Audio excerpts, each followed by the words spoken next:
శ్రీకాంత్ అఖిలకు పెళ్లి జరిగి సరిగ్గా నేటికి నెల రోజులు గడిచింది.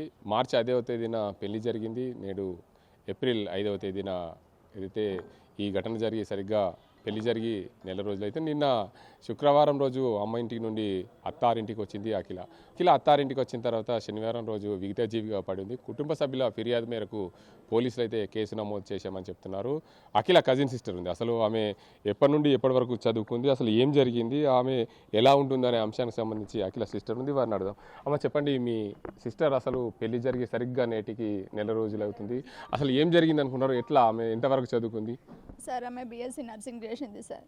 ఆమె ఎలాంటి ఇది లేదు. ఆమె ఎంత పర్ఫెక్ట్ అంటే చాలా మంచిది. అసలు ఆమెకు ఎలాంటి వేరే అలవాట్లు కూడా లేవు. అంటే బయటకు కూడా వెళ్ళే రకం కాదు సార్. మేము ఇంట్లోనే ఉంటాం. మాకు ఏది కావాలన్నా మా అమ్మ నాన్ననే తెచ్చి పెడతారు. మమ్మల్ని అంతా గారభంగా పెంచుకున్నారు. అన్నీ చేసిన తర్వాత ఆమె సంసారం చేయండి అంటున్నారు. వాళ్ళు చేయండి అయితే అన్నీ ఎందుకు తీసుకెళ్ళిపోతా, అన్ని ఆర్డర్ పెట్టుకుంది, నగలతో సహా అన్నీ కూడా బ్యాగ్లో పెట్టుకుంది. నేను నిర్మల్ వెళ్తా, అక్కడ ఉంటానని చెప్పేసి ఓన్లీ పుస్తల తాడు ఒకటి ఉంచుకుంది. అన్ని ఆర్డర్ పెట్టుకుంది. ఆయన ఎట్లా చేసిండంటే ఆమెను మస్తు టార్చర్, ఇంకా చెప్పలేని టార్చర్ చేసిండు. ఆమె కొన్ని చెప్పుకోలేని పరిస్థితిలో ఉండిపోయింది. మా వాళ్ళకి చెడ్డ పేరు వస్తుంది అనుకుందో ఏమనుకుందో తెలియదు. ఇక ఆమెని చెప్పలేను సార్. ఆ భాష అంత బలగా ఆయన మీద చేసిండు. ఆమె